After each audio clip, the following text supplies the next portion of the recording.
ओम शांति।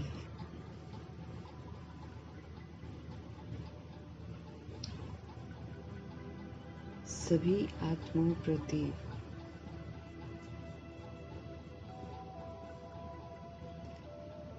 भला सोचने की शिक्षा देकर सारे मतभेद, सारी दुश्मनी मिटाने की, सहनशील बन सभी को स्वीकार करने की श्रेष्ठ मत देने वाले शिव पिता परमात्मा जी का हम सब तहे दिल से धन्यवाद करेंगे। सहनशील बनकर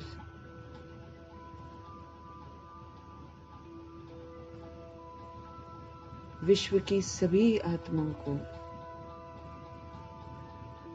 स्वीकार कर सभी के लिए सिर्फ शुभ शुभ सोचकर खूबसूरत एग्जाम्पल बनने वाले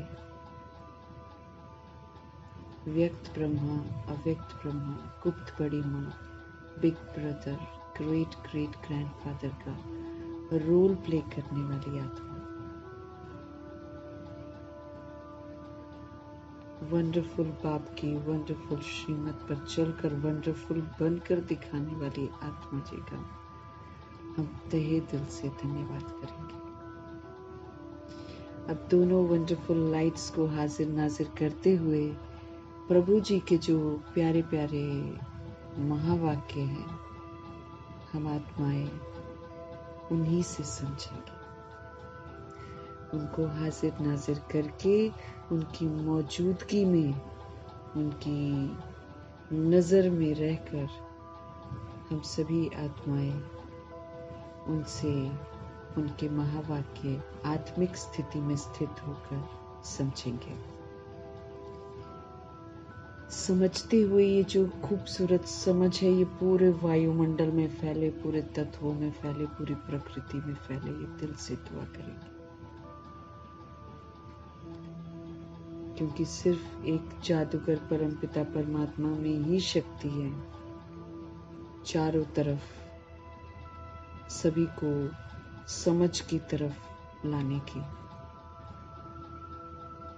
प्रभु जी के अनमोल महावाक्यों की शक्ति उन आत्माओं तक समर्पित करेंगे सबसे पहले जो इस समय शारीरिक रूप से पीड़ित हैं, मानसिक रूप से पीड़ित हैं, चाहे हॉस्पिटल में है, चाहे घरों में।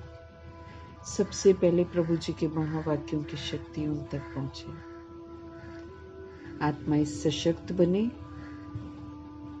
आत्माएं डिफिकल्ट टाइम्स को बहादुरी से पार करें। जो जुड़े हुए हैं वो सशक्त बन पढ़ाई में तत्पर रहें, और जो नहीं जुड़े हुए हैं उन्हें प्रभु जी की स्मृति जरूर आए, बुद्धि पर दस्तक जरूर हो जाए, सबकी धरनी तैयार हो जाए, हम सब मिलकर घर वापस चलने की तैयारी करें। दिल से दुआ करेंगे। प्रभु जी के अनमोल महावाक्यों की शक्ति उन आत्माओं तक पहुंचे जो बाबा को छोड़कर वाम मार्ग में चले गए।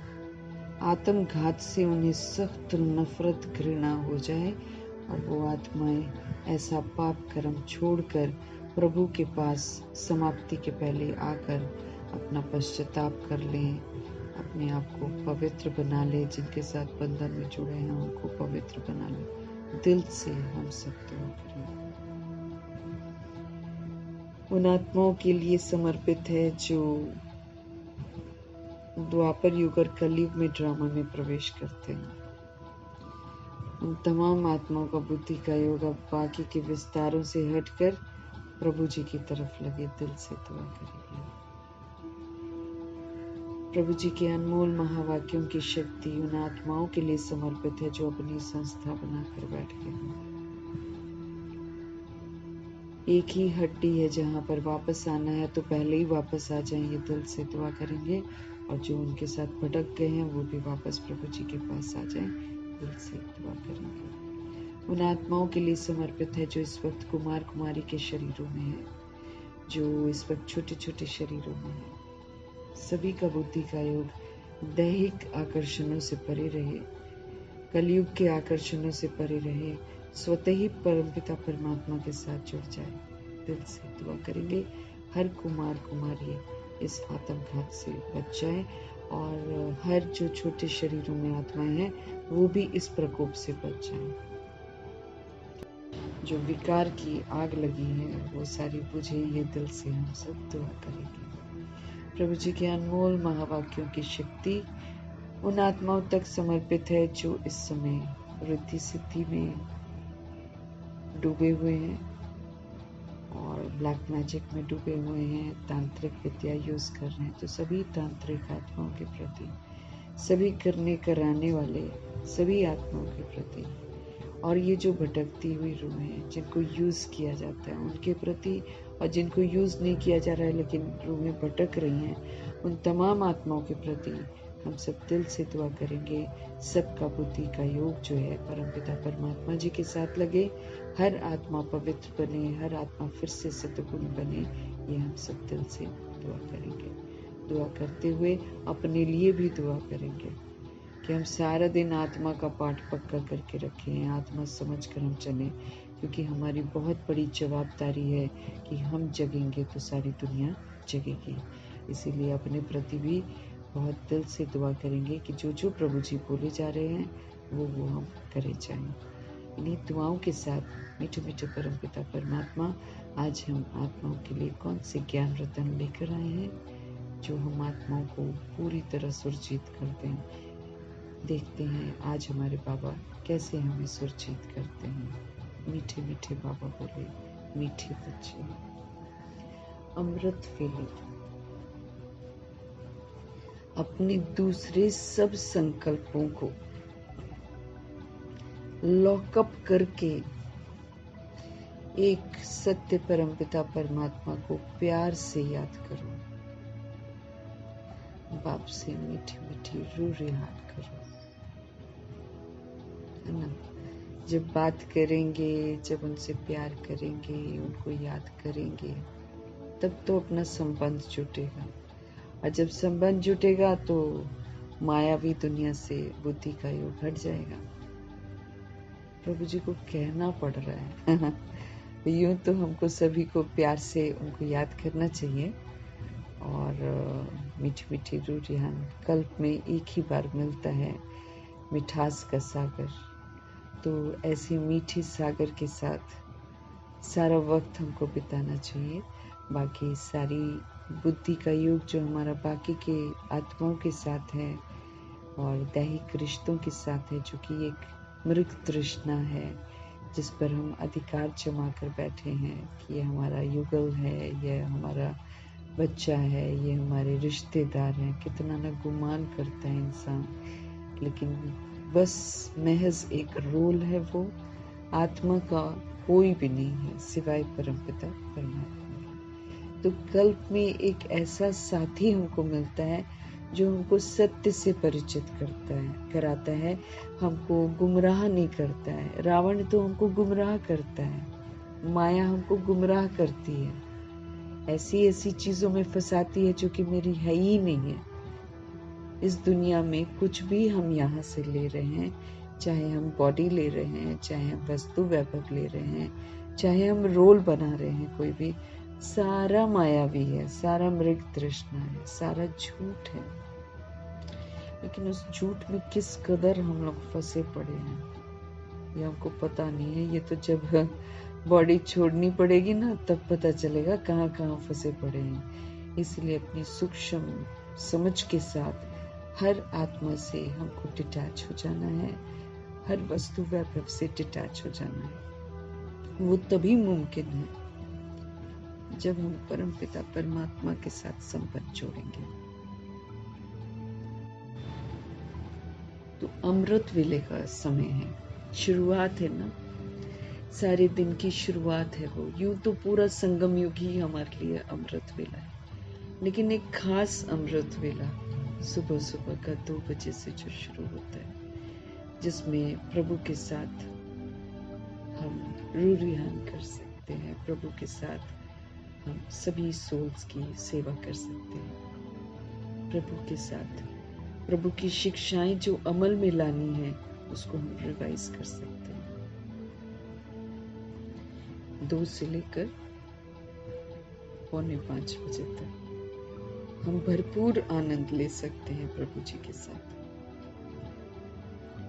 तो हमारे मीठे मीठे बाबा हम आत्मा को समझ देते हैं।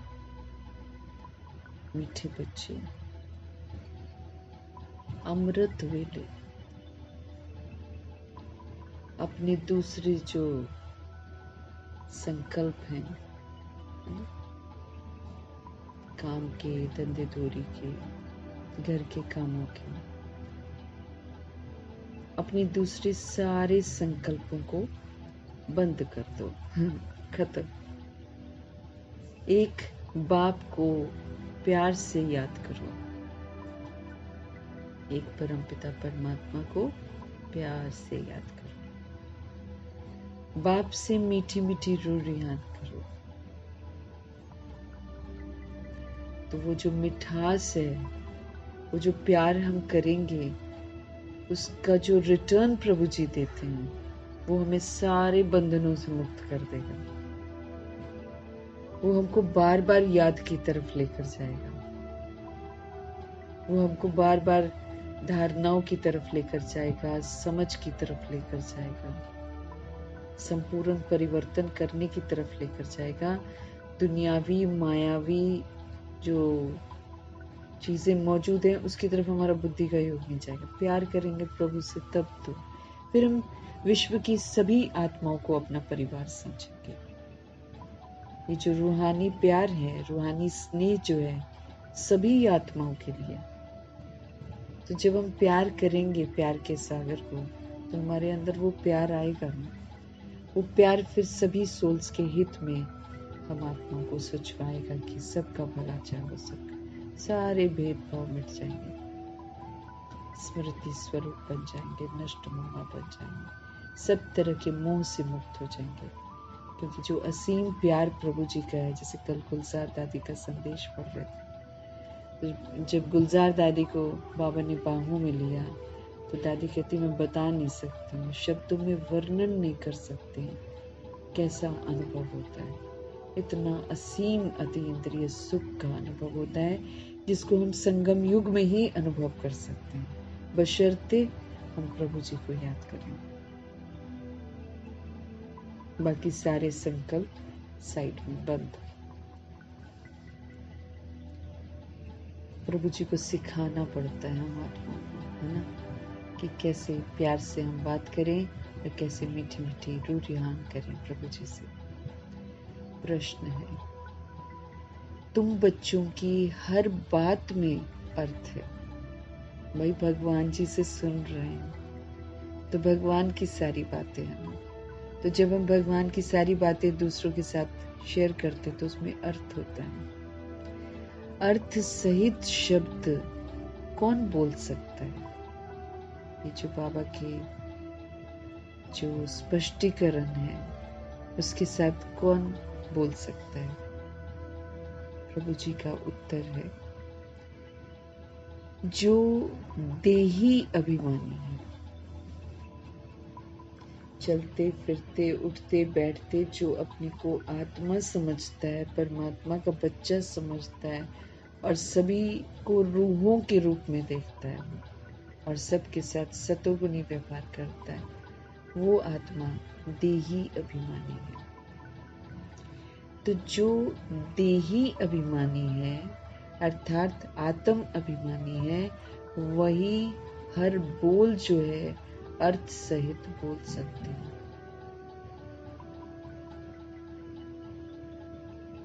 बाप तुम्हें संगम पर जो भी सिखलाते हैं वो अर्थ सहित है, बेसलेस नहीं है। रावण के राज्य में तो हम बेतुकी बातें सीखते हैं, और बेतुकी बातें करते हैं, अर्थ नहीं होता, बोलते कुछ और हैं, सोचते कुछ और हैं, करते कुछ और है।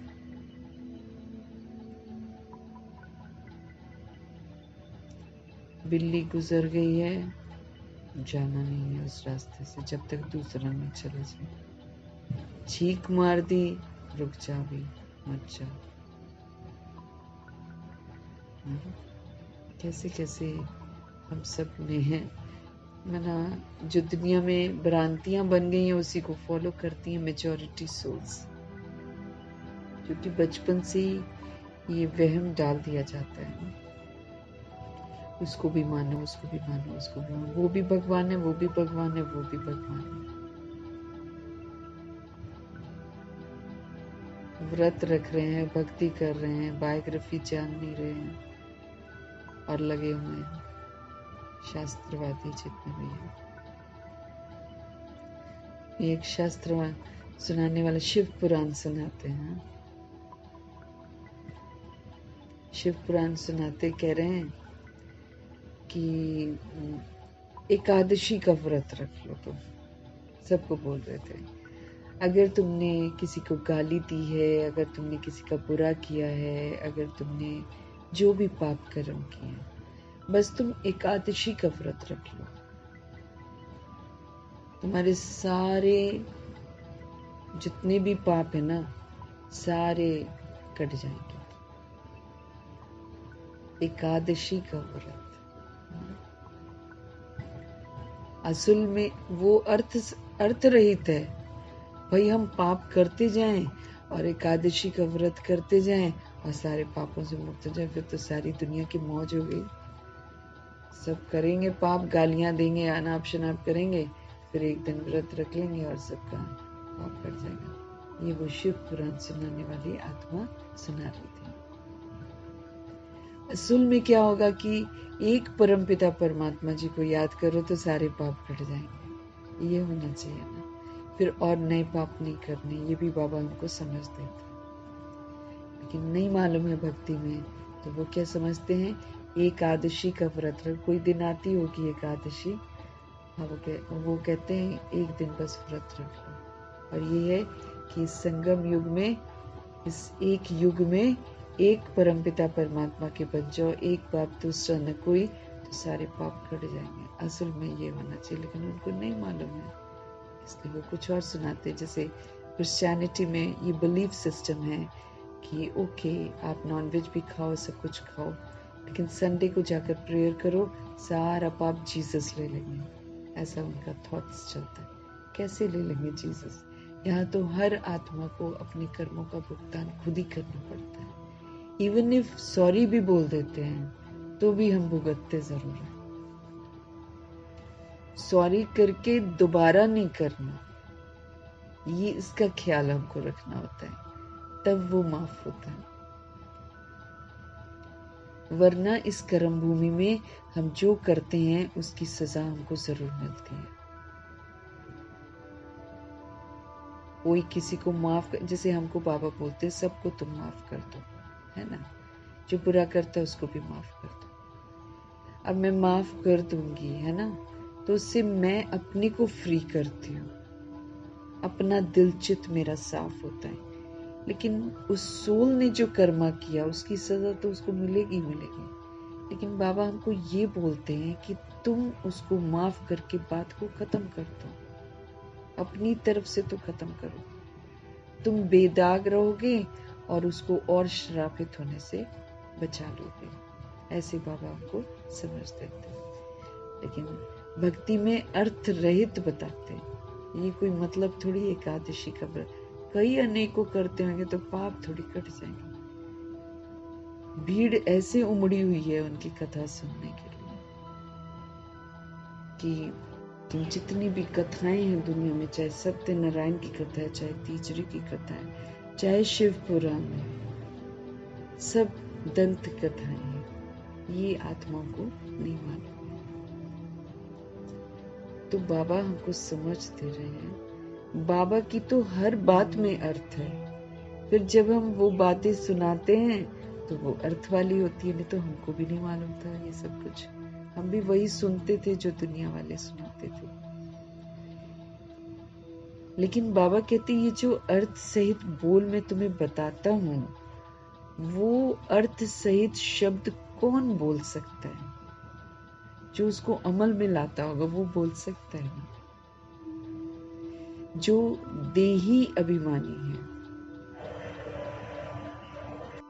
बाबा कहते हैं जो देही अभिमानी है ना, सच्चाई की बातें हैं ना यहाँ पर। तो अगर सपोज करो हम किसी को बोलते हैं कि हम सभी आत्मा हैं, है ना, बोलने को तो सभी बोल रहे हैं, लेकिन यहाँ तो सच्चाई सफाई चाहिए।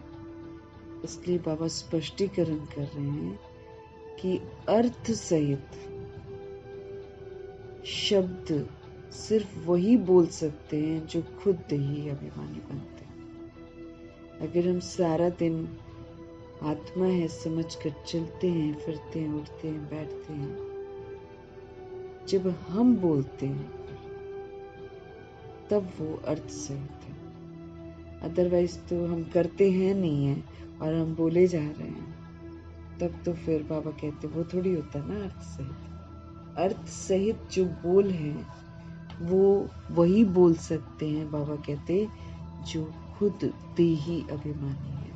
चलते हर समय आत्मा समझकर चलना, दैट इज देही अभिमानी। ये नहीं कि 1 घंटा चले तो 1 घंटा फिर देह अभिमान में आए, वो तो फिर हम गड़बड़ हो गए। तो जो देही अभिमानी है वही हर बोल अर्थ सहित बोल सकता है।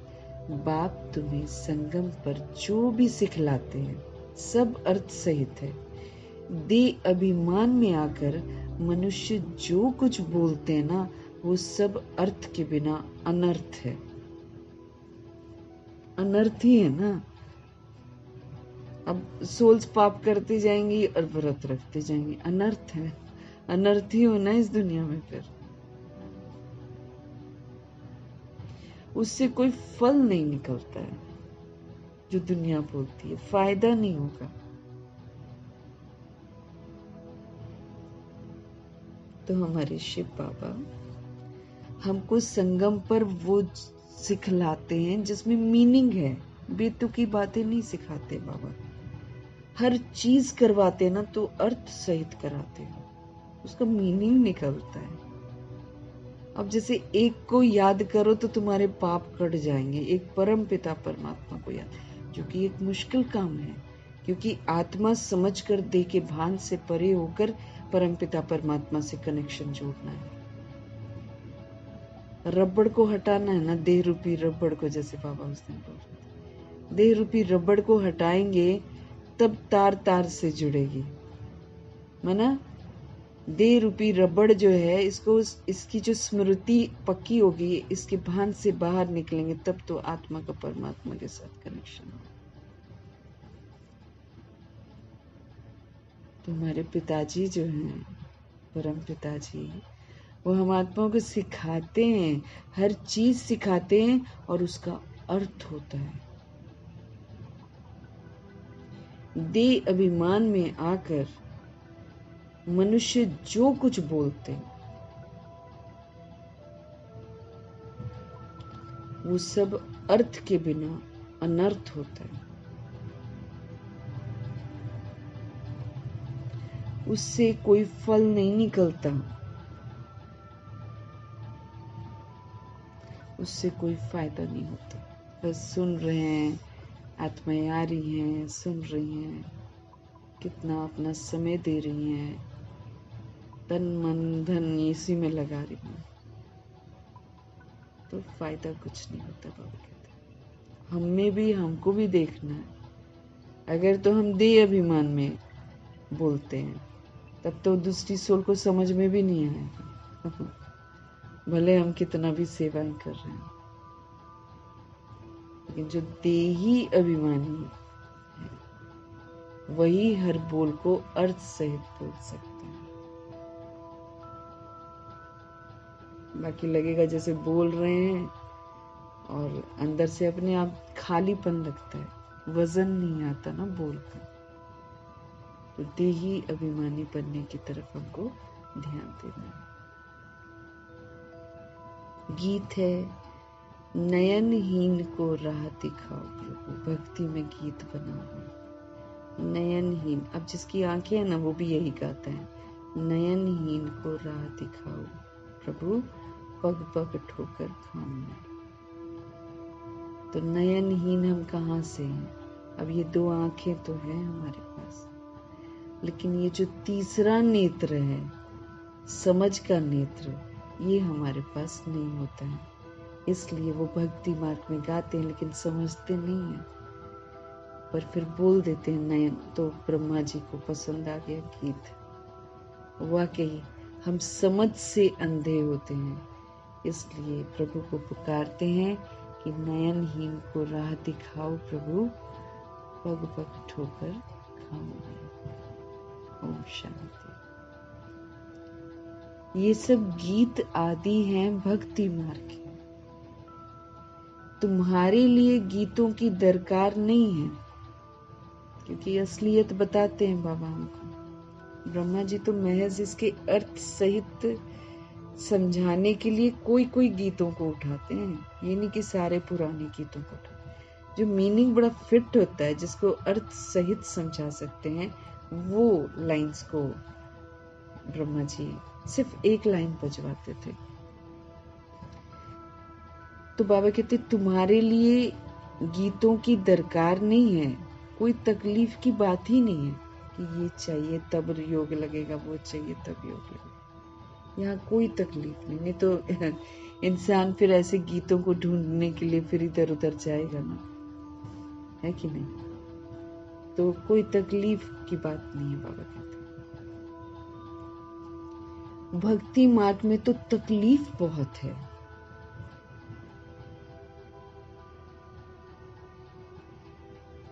बहुत तकलीफ है, जैसे भाग रही हैं तुम्हें, है ना। फोरहेड पे त्रिशूल का वो लगा हुआ, पता नहीं उसे स्टैम्प टाइप का होता है जो लगा देते हैं, बिकॉज एक्यूरेसी से त्रिशूल फोरहेड पर बना हुआ था सबके का। शाम को 6 बजे कथा होनी है, लेकिन 1-1 बजे से लोग बैठे हुए हैं।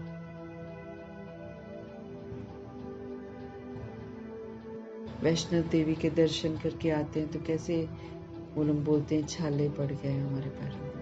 पहले तो, अब तो सहूलियत हो गई होगी, लेकिन पहले जो लोग जाया करते थे तकलीफ होती है। तो यहाँ बाबा के यहाँ आकर कोई तकलीफ नहीं होती है। भक्ति मार्ग में तो तकलीफ बहुत है, कितनी रस्म रिवाज चलती है।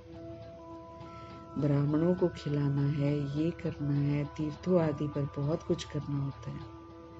यहाँ आकर सब तकलीफों से छुड़ा देते हैं बाबा। ये सामान चाहिए, वो सामान चाहिए, इसको ऐसे ही करना है, इसको वैसे ही करना है, यही वाला आसन चाहिए, वही। इतना लंबा लंबा तो लिस्ट होता है अगर हवन करानी होता है।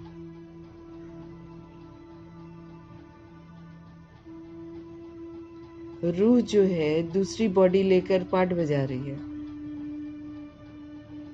और ये श्राद्धों में ब्राह्मण खिलाते हैं, ब्राह्मणों को खिलाते हैं। ब्राह्मण उस दिन लोटपोट हुआ रहता है, इतना कुछ आता है उसके पास। हाँ। तो ब्राह्मण खिलाना, ये करना, तीर्थों आदि पर बहुत बहुत कुछ करना होता है। यहाँ आकर हमारे परमपिता परमात्मा जी सारी तकलीफों से हमको छुड़ा देते हैं। कहते बुद्धि से यात्रा करो, कोई खर्चा नहीं। अगर एक्यूरेट कनेक्शन है तो बुद्धि से सूक्ष्म वतन की सैर कर लो, अव्यक्त बाप दादा को अनुभव करके आ जाओ, कोई तकलीफ नहीं। इसमें कुछ भी करना नहीं है। मुख से शिव शिव भी हमको नहीं बोलना है। ये कायदे मुजीब नहीं है, इनसे कोई फल नहीं मिलेगा। शिव बाबा, शिव बाबा, शिव शिव शिव। बाबा कहते हैं ये भी नहीं बोलने की जरूरत, क्योंकि ना इससे हम बाह्य मुक्ता में आ जाते हैं। बुद्धि फिर कहीं सैर करने चली जाती है।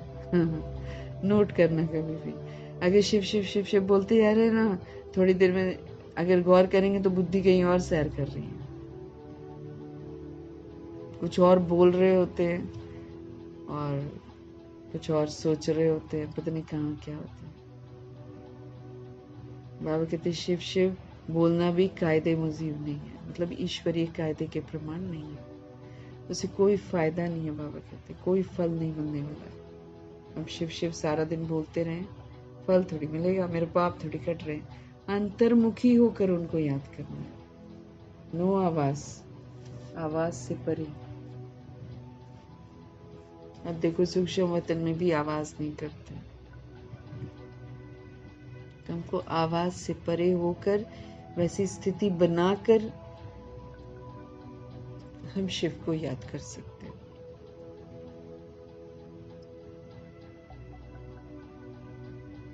बाप कहते हैं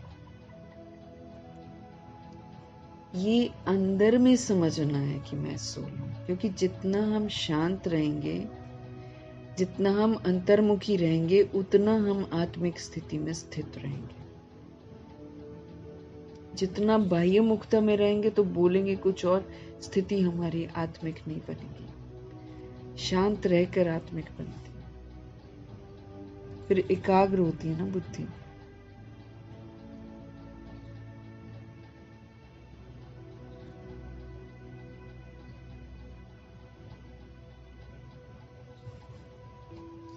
बाबा कहते हैं ये अंदर में समझना है, रियलाइज करना है कि मैं आत्मा हूँ। बाप ने कहा है हमको याद करो, अंतर्मुखी हो, बाप को ही याद करना है। तो बाप प्रतिज्ञा करते हैं तुम्हारे पाप भस्म हो जाएंगे। अंतर्मुखता चाहिए, आत्मा की स्मृति और परमात्मा का संसार।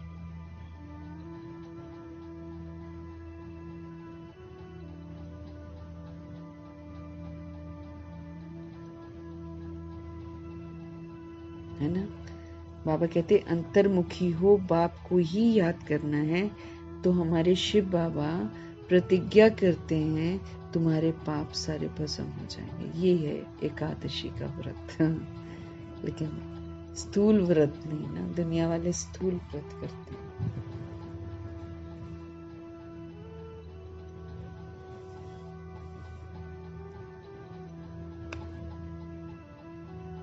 ये है योग अग्नि।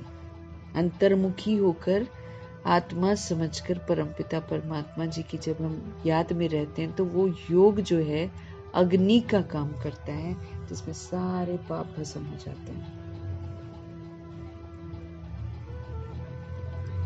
और फिर तुम वापस चले जाएंगे। पाप आत्मा तो हम बन गए। अब हमको वापस घर जाना है, विकर्मों के साथ हम जा नहीं सकते हैं। तो इसलिए यहीं पर रहते हुए हमको पवित्र जरूर बनना है।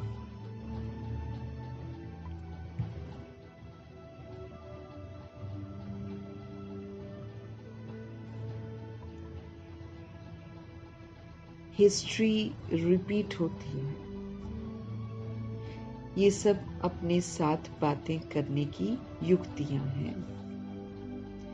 अपने साथ रू रिहान करते रहो। मना जो बाबा समझाते हैं हमको, वो हमको अपने से बात करनी है, खुद को समझाना है कि मैं सोल हूँ, निराकार हूँ, मैं भृकुटी में विराजमान हूँ, मैं परमात्मा का बच्चा हूँ। मैं बाकी जितने लोग नजर आ रहे हैं सब रूहे हैं, सभी परमधाम निवासी। अपने आप से बातें करनी है, समझाना है। वो बाबा जो सबको समझाते हैं। बाप कहते हैं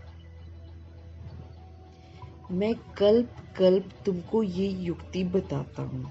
हर 5000 वर्ष के अंतिम 100 वर्षों में परमपिता परमात्मा आकर हमको ये युक्ति बताते हैं कि अपने आप से रू रिहान करो, अंतर्मुखी बनो और मुझे याद करो। ये भी जानते हैं धीरे धीरे ये झाड़ जो है, सृष्टि रूपी पेड़ जो है, ये वृद्धि को पाएगा। और जब हम बाबा के पास आते हैं सैपलिंग लगती है, तो ये वाले बीज ना धीरे धीरे बढ़ता है।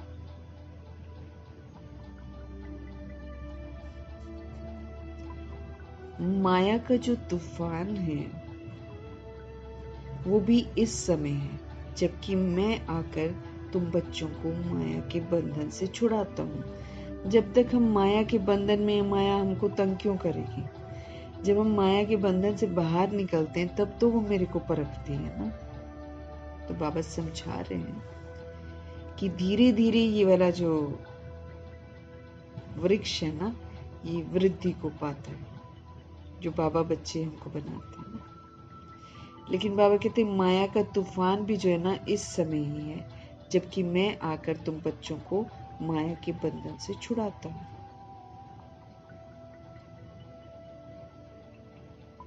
सतयुग में कोई बंधन होता नहीं।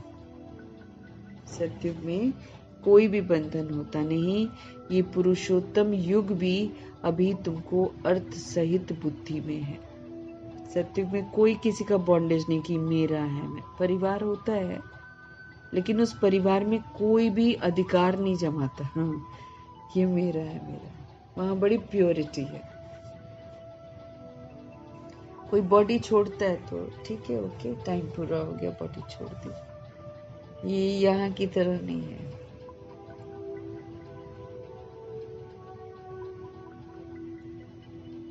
यहाँ तो बंधन है। सतयुग में कोई बंधन नहीं होता। ये पुरुषोत्तम युग भी अभी तुमको अर्थ सहित बुद्धि में है कि इस युग को पुरुषोत्तम क्यों बोलते हैं, क्योंकि पुरुष आत्मा इसी में श्रीमत को प्राप्त करके अमल में लाकर उत्तम से उत्तम बनते हैं। यहाँ हर बात जो है वो अर्थ सहित ही है। देह अभिमानी जो बात करेंगे ना, सो अनर्थ करेंगे। जो देह अभिमान में है उससे किसी का, जो बोलते हैं उससे किसी का भला नहीं होता, उल्टा और अनर्थ हो जाता है।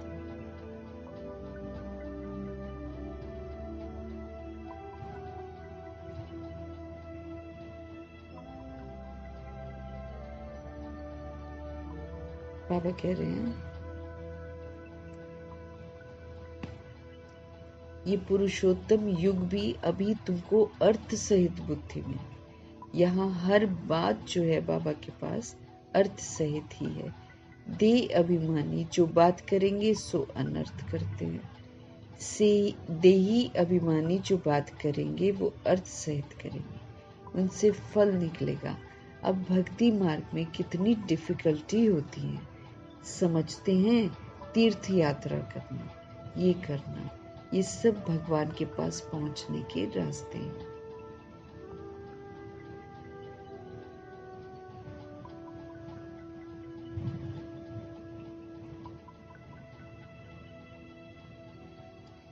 बाबा कहे भक्ति मार्ग में कितनी डिफिकल्टी होती है, समझते हैं? तीर्थ यात्रा करना, ये करना, ये सब भगवान के पास पहुंचने के रास्ते हैं, ऐसा उनका बिलीफ सिस्टम है। परंतु बच्चों ने अब समझा है कि वापस तो कोई एक भी जा नहीं सकता। वो ये समझते हैं कि हम भक्ति करेंगे तो हम भगवान के पास पहुंचेंगे, और भगवान जी फिर आकर हमको बताते हैं कि ये स्थूल चीजें करने से कोई भी भगवान तक नहीं पहुंच सकता है। परंतु बच्चों ने अब समझा है वापस तो कोई एक भी जा नहीं सकता। पहले नंबर में जो विश्व के मालिक लक्ष्मी नारायण थे ना, उनके ही 84 जन्म बता देते हैं, तो फिर और कोई छूट कैसे सकता है? जो सबसे पहले प्योर सोल्स थी वही वापस घर नहीं जा सकती, क्योंकि पुनर्जन्म में आती हैं, आधार लेती रहती हैं, शक्ति घटती रहती है, फिर बाद में जाकर कलयुग में जाकर विकार में भी जाते, तो उनको बचाए कौन? तो बाबा कहते लक्ष्मी नारायण की आत्माएं पुनर्जन्म ले लेकर अंतिम समय पर इसी धरा पर रहती हैं, तो बाकी लोग कहाँ से आ पाएंगे?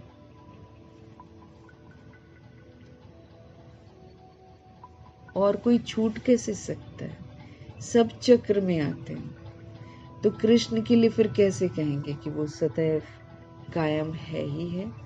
हाँ, कृष्ण का नाम रूप तो चला गया, बाकी आत्मा तो है ही किस न किस रूप में। कृष्ण वाला रूप नहीं है, नारायण वाला रूप नहीं है, लेकिन साधारण वो दादा लेखराज बन जाते हैं।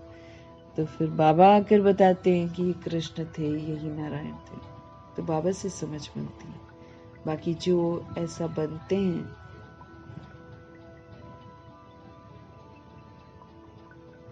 बाबा समझ देते हैं कि वो लोग ही यहाँ पर हैं तो बाकी तो यहीं पर रहेंगे ना।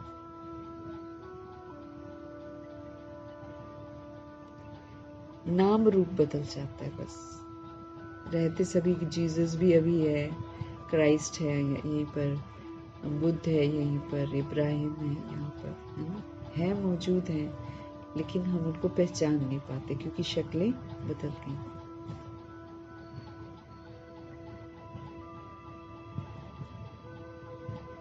सब चक्र में आते हैं तो कृष्ण के लिए कैसे कह देंगे कि वो सदैव कायम है ही है? हाँ, कृष्ण का नाम रूप तो चला गया, बाकी जो सोल है ना, वो तो किस न किस रूप में है। तो ये सब बातें जो है बच्चों को बाप ने आकर समझाई है।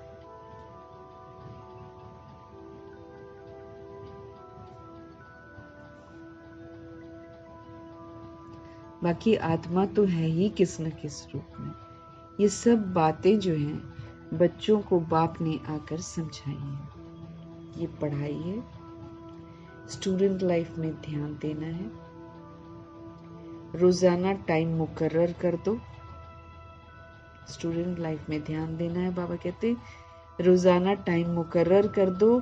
अपना चार्ट लिखने का हमको रोज बोल रहे हैं बाबा, चार्ट लिखो, चार्ट लिखो, चार्ट लिखो, फिक्स कर दो बाबा कहते थे।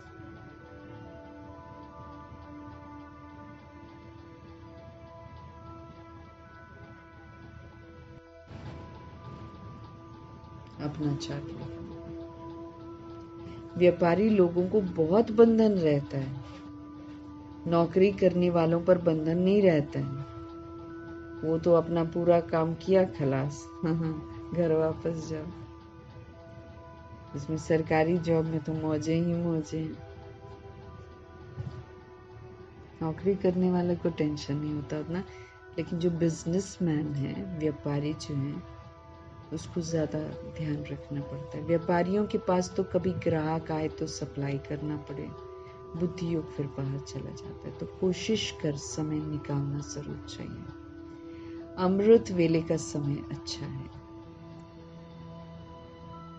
उस समय भी रियलाइज कर सकते हैं अपना चार्ट वगैरह। उस समय बाहर के विचारों को लॉकअप कर देना चाहिए। बाकी ये दुनिया का, ये काम पे जाना है, वहां पे सारा लॉकअप कर दो। कोई भी ख्याल ना आए, न देदारी का, न किसी का।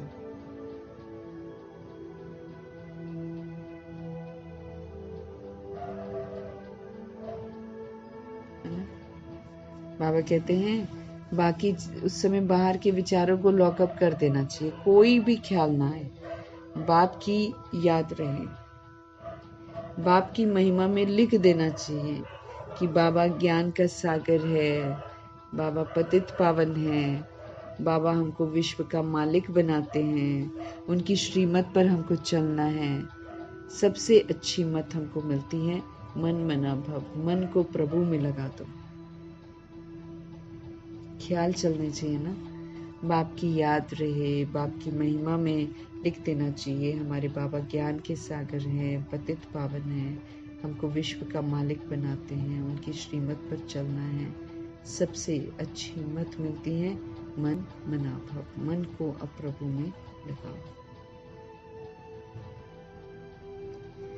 दूसरा ये कोई बोल ही न सके, क्योंकि उसको मालूम नहीं है।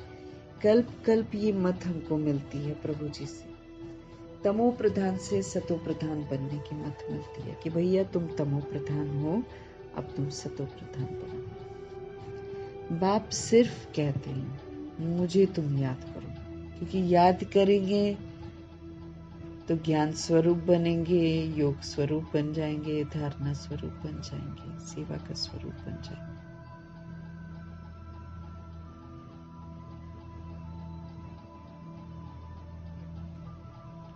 तो तमो प्रधान से सतो प्रधान बनने की हमको कल्प कल्प मत मिलती है। बाप हमारे सिर्फ कहते हैं आप मुझे याद करो। इसको कहा जाता है वशीकरण मंत्र। इसको कहा जाता है अर्थ सहित याद करने से ही खुशी होगी। जब हम प्रभु जी को अर्थ सहित याद करेंगे ना, तब हम खुशी, क्योंकि तब फिर हमको उनसे खुशी मिलती है ना। याद करेंगे तो उनसे सब कुछ मिलता है।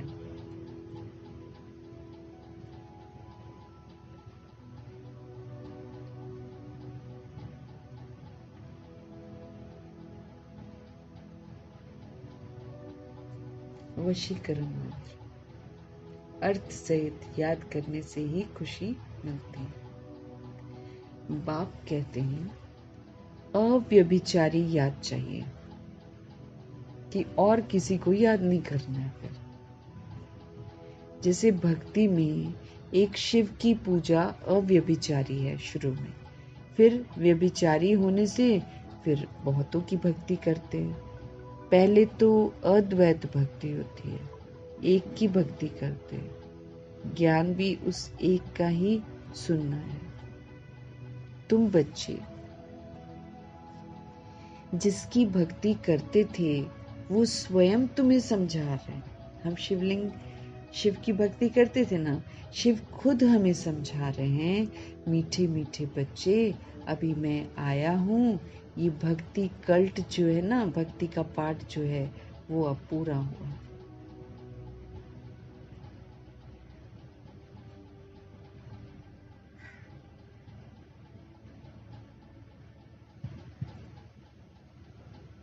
पापा कह रहे हैं ये भक्ति कल्ट अभी पूरा हुआ।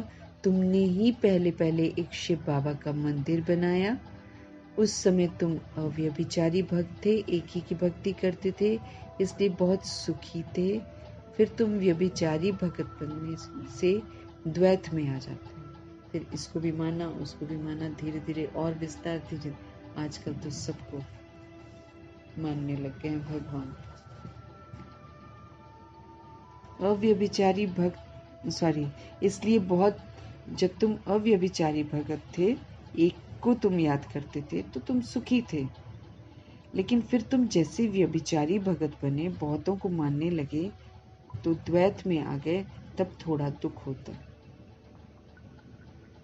एक बाप तो सबको सुख देने वाला है ना, शिव पिता परमात्मा सबको सुख देने वाला है।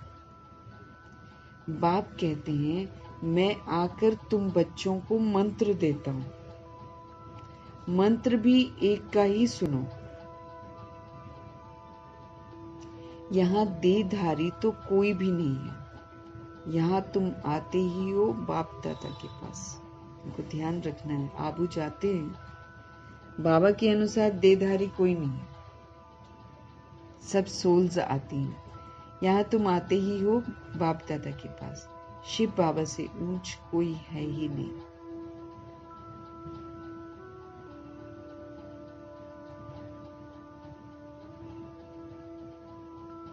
बाप कहते हैं मैं आकर तुम बच्चों को मंत्र देता हूँ। मंत्र भी एक का ही सुनो।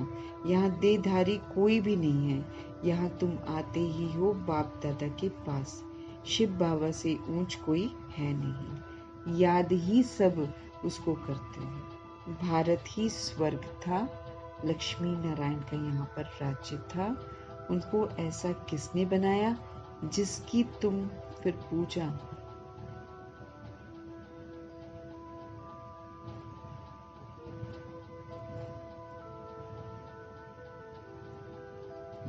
बाबा कहते हैं उनको ऐसा किसने बनाया जिसकी तुम फिर पूजा करते हो। किसको पता नहीं है कि महालक्ष्मी कौन है। महालक्ष्मी को आगे जन्म कौन सा था। तुम बच्चे जानते हो ये है जगत अम्बा। अब हमको पता है ये मातेश्वरी है ना। अभी हमको सारा कुछ पता चलता है। तुम सब माताएं हो, वंदे मातरम। अब कौन इस टाइटल को लेता है वो सबकी अपनी मर्जी है।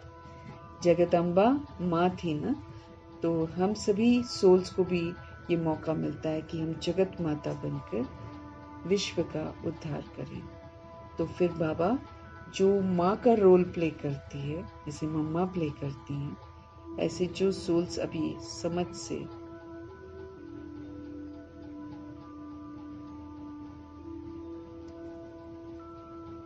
जो अब समझ से प्ले करते हैं, फिर बाबा उनको क्या बोलते हैं? वंदे मातरम। वो लोग भारत को बोल देते वंदे मातरम, लेकिन बाबा उनको वंदे मातरम कहते हैं जो भारत को स्वर्ग बनाने में मददगार बनते हैं। सारे जगत पर ही तुम अपना दाव जमाते हो। तुम सभी माताएं हो, है ना, चाहे मेल बॉडी है चाहे फीमेल बॉडी, लेकिन कौन लेता है इस टाइटल को वो सबका अपने ऊपर है। तुम सब माताएं हो, वंदे मातरम। सारे जगत पर ही तुम अपना दाव जमाते हो। भारत माता कोई एक का नाम नहीं है। तुम सब शिव से शक्ति लेते हो। कैसे? योग के बल से, एक बाबा के साथ योग लगाकर, योग की ताकत से फिर हम बाबा से पावर्स लेते हैं। शक्ति लेने में माया जो है ना फिर इंटरफेयर करती है, याद नहीं करने देगी, एक जगह कनेक्शन नहीं होने देगी, इधर उधर दिमाग को घुमा देगी। ये माया का काम है। तो तुम सब शिव से शक्ति लेते हो। कैसे? योग की ताकत से। शक्ति लेने में ये जो माया है ये इंटरफेयर करती है, दखल अंदाजी करती है। युद्ध में कोई अंगूरी लगाते हैं तो बहादुर हो लड़ना चाहिए।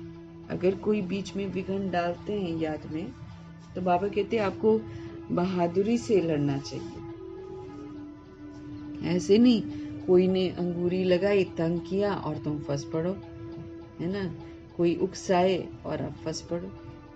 ये है ही माया का युद्ध।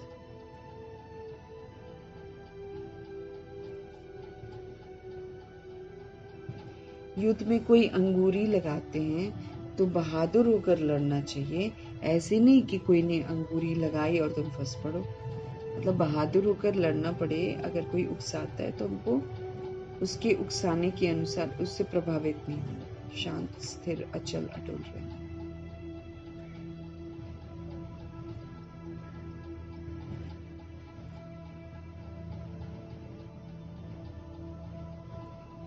तो बाबा समझते रहना। बाकी कोई कौरव और पांडवों की युद्ध नहीं है, ये तो माया की युद्ध है। ये हमारी कमी कमजोरियां जो होती है ना, उसको यूज करके माया हमको थोड़ा सा परखती है कि कितना भगवान के बने। तो ये माया का युद्ध है। बाकी कोई कौरव कोई पांडवों की युद्ध है नहीं, जैसे कि दिखा देते हैं महाभारत, उसमें दिखाते कौरव पांडव आपस में लड़ते नहीं करते युद्ध। पांडव प्रीत बुद्धि है और कौरव जो है वो विपरीत बुद्धि है। तो बाकी कोई कौरव कोई पांडवों की युद्ध नहीं है, उनकी तो आपस में युद्ध है। अब हमारा अपने अंदर हमारे अपने आप से युद्ध है। बाकी कोई कौरव और पांडवों की युद्ध है नहीं, उनकी तो आपस में युद्ध है। मनुष्य जब लड़ते हैं तो 1-2 गज जमीन के लिए गला भी काट देते हैं आजकल। है किसी की भी जमीन नहीं, हम सब परमधाम निवासी आत्माएं यहाँ से सब कुछ लेते हैं और यहीं छोड़ कर जाते हैं। किसी में हिम्मत नहीं है साथ में ले जाने।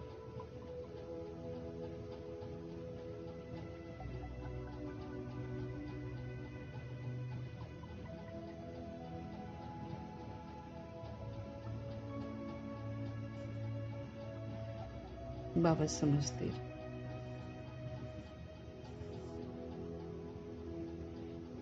मनुष्य जब लड़ते हैं तो 1-2 गज जमीन के लिए तो गला भी काट देते हैं। बाप आकर समझाते हैं ये सब ड्रामा बना हुआ है। लोभ आ जाता है ना, और फिर भूल जाते हैं कि हम कौन हैं, तो यहाँ की चीजों पर अपना अधिकार जमाना शुरू करते हैं। मेरी जमीन है, मेरी जमीन। ड्रामा कितनी बार सिखाता है, प्रकृति कितनी बार सिखाती है, तुम्हारा कुछ भी नहीं है, कुछ भी।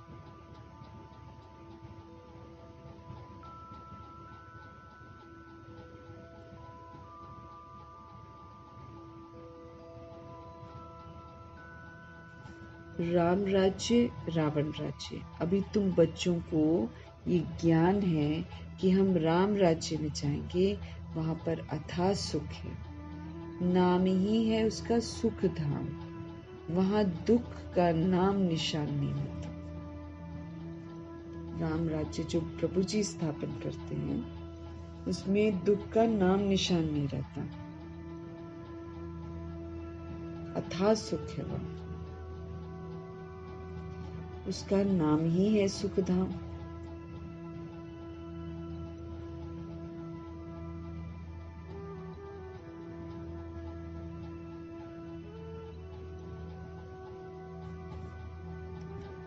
बाबा जो स्थापन करते हैं उसका नाम सुखधाम है। तो अभी तुम बच्चों को ये ज्ञान है, समझ है कि हम राम राज्य में जाएंगे, निराकार राम द्वारा स्थापन राज्य। वहां अथाह सुख है।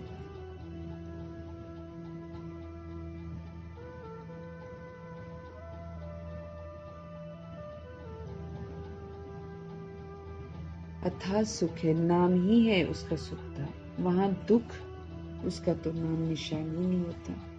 अब जबकि बाप आए हैं ऐसी राजाई देने के लिए जहाँ पर सुख ही सुख है, तो बच्चों को कितना पुरुषार्थ करना चाहिए। एहसास दिला रहे हैं हम लोग। घड़ी घड़ी कहता हूँ बच्चे, थको मत, शिव बाबा को याद करते रहो।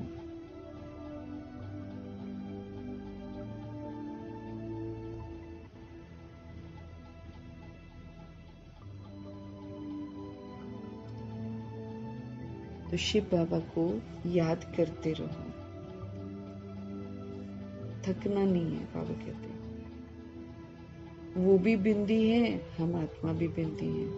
यहाँ हम पाठ बजाने के लिए आए हैं। अब हमारा पाठ पूरा हुआ। अब बाप कहते मुझे याद करो तो तुम्हारे पाप भस्म हो। विक्रम आत्मा पर ही तो चढ़ते हैं ना, शरीर तो यहीं खत्म हो जाएगा। भुगतना किसको पड़ता है? आत्मा को भुगतना पड़ता है।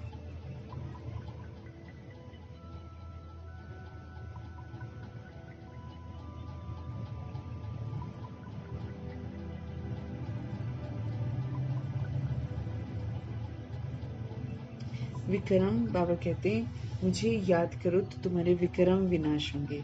विक्रम आत्मा पर ही चढ़ते हैं, शरीर तो बाबा कहते हैं यही खत्म हो जाता है। आत्मा उसको अपने विक्रमों के खाते को अगर अभी खत्म नहीं करती है तो कैरी फॉरवर्ड करती है, साथ में लेकर जाती है। बॉडी तो जल गई, इसलिए बाबा समझते रहे कि अब पाठ पूरा हुआ। आत्मा भी बिंदी, बाप भी बिंदी।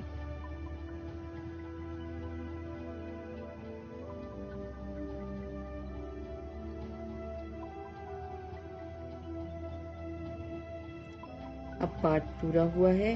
अब बाप कहते हैं मुझे याद करो तो तुम्हारे विक्रम विनाश होंगे। विक्रम आत्मा पर ही चढ़ते हैं, शरीर यहाँ खत्म हो जाएंगे।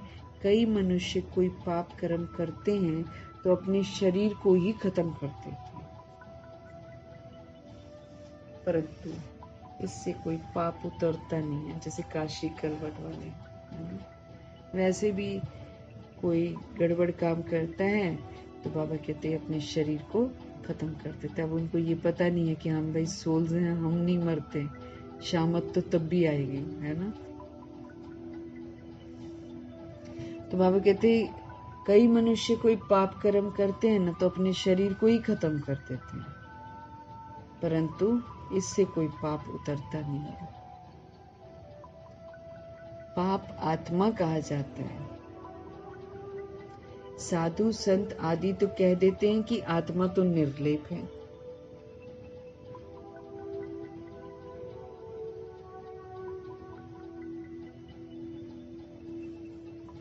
आत्मा सो परमात्मा अनेक मतें हैं। दुनिया में कुछ भी बोलती हैं आत्माएं। अभी तुमको एक श्रीमत मिलती है। बाप ने तुम्हें ज्ञान का तीसरा नेत्र दिया है, समझ का नेत्र। आत्मा ही सब कुछ जानती है, आगे ईश्वर के बारे में कुछ नहीं जानते थे। सृष्टि चक्र कैसे फिरता है, आत्मा कितनी छोटी है, पहले पहले आत्मा का रियलाइजेशन कराते हैं।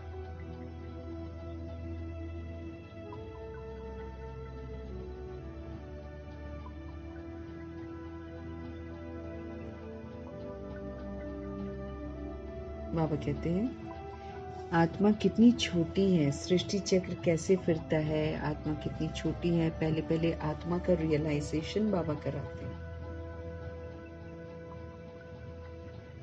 आत्मा ही सब कुछ जानती है। अभी आगे ईश्वर के बारे में कुछ नहीं जानते थे। अब सृष्टि चक्र कैसे फिरता है, आत्मा कितनी छोटी है, पहले पहले आत्मा का रियलाइजेशन बाबा कराते हैं। आत्मा बड़ी सूक्ष्म है, दिखाई भी नहीं देती है आंखों से, स्थूल आंखों से दिखाई नहीं देती है।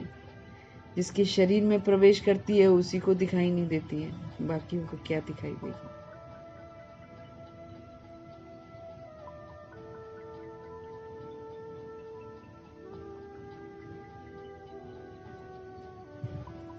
आत्मा बहुत सूक्ष्म है, उनका साक्षात्कार होता है। वो सब है भक्ति मार्ग की बातें, ज्ञान की बातें बाप ही समझाते हैं। वो भी ब्रिकुटी के बीच में आकर बैठते हैं बाजू में ब्रह्मा जी के। ये भी झट समझ लेते हैं कि बाबा आ गए। ये सब है नई बातें जो बाप ही बैठकर समझाते हैं।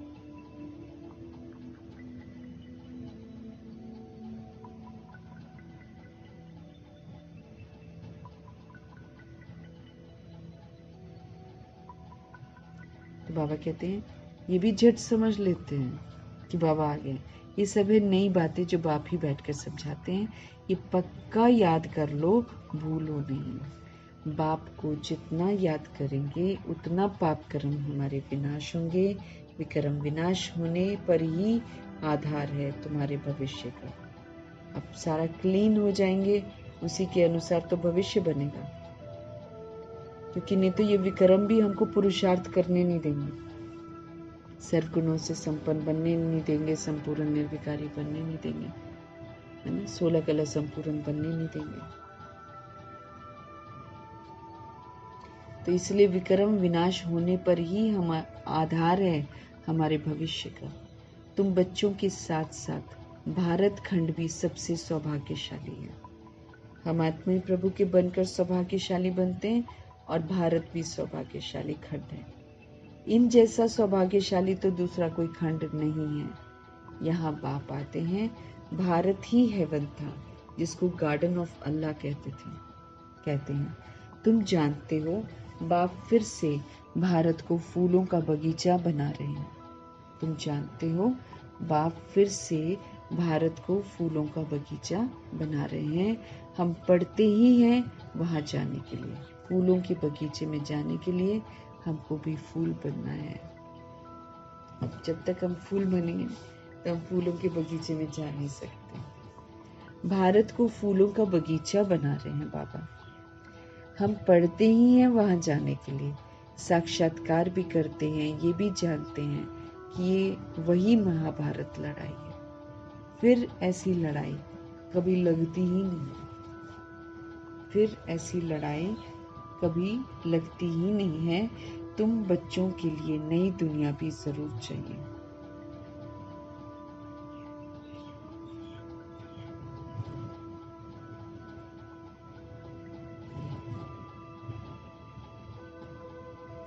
है ना, पूरा कल फिर ऐसी वाली लड़ाई नहीं होती है।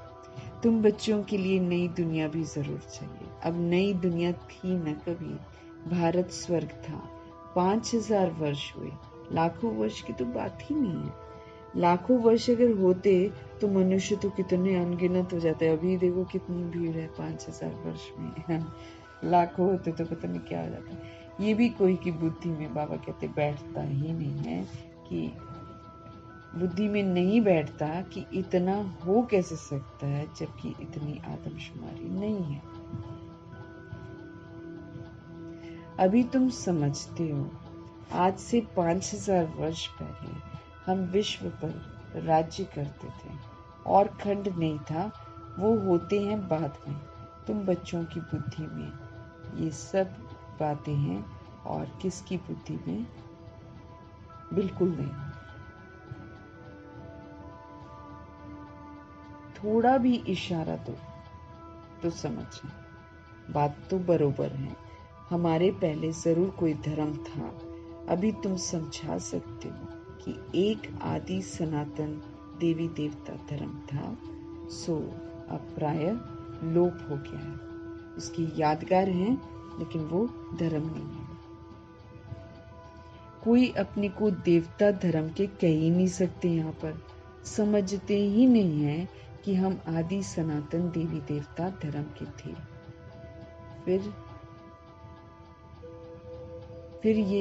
फिर वो धर्म कहाँ गया? समझते ही नहीं है कि हम आदि सनातन देवी देवता धर्म के थे। फिर बाबा कहते वो धर्म कहाँ गया? हिंदू धर्म कहाँ से आ गया? कोई कभी इन बातों में चिंतन ही नहीं चलता, क्योंकि सिर्फ जाते हैं, कथा सुनते हैं, चाहे मंदिरों में जाते हैं, पूजा पाठ करते, बस ये हो जाए मेरा, ये हो जाए मेरा, ये हो जाए मेरा।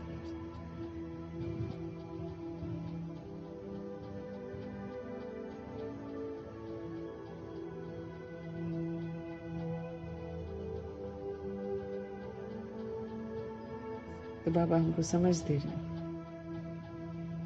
हिंदू धर्म कहाँ से आया? कोई कभी, बाबा कहते हैं, इन बातों पर चिंतन ही नहीं चलता है कि आदि सनातन देवी देवता धर्म अगर था तो कहाँ चला गया, हिंदू धर्म कहाँ से आ गया। कोई कभी इन बातों में चिंतन नहीं चलता है। तुम बच्चे समझा सकते हो, बाप तो ज्ञान का सागर है, ज्ञान की अथॉरिटी है, तो जरूर आकर ज्ञान सुनाया होगा ना। ज्ञान से ही सदगति होती है, समझ मिलती है, फिर हम समझ से चलते हैं, हमारी सदगति होती है। फिर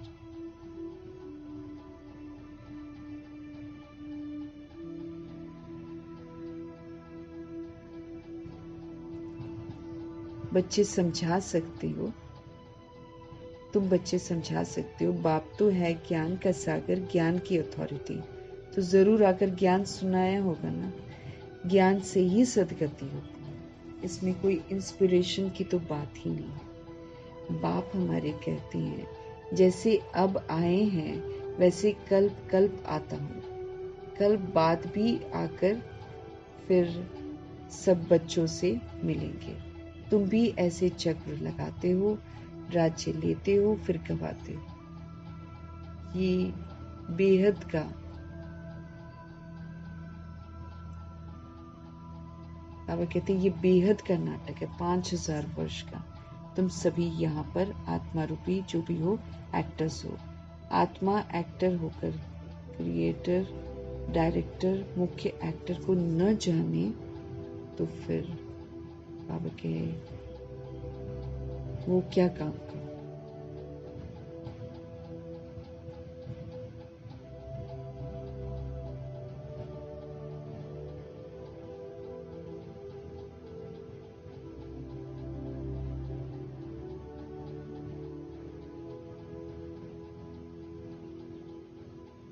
बाबा कहते हैं, तुम बच्चे जानते हो कैसे आत्मा शरीर धारण करती है और पाठ बजाती है। अब फिर वापस हमको जाना है।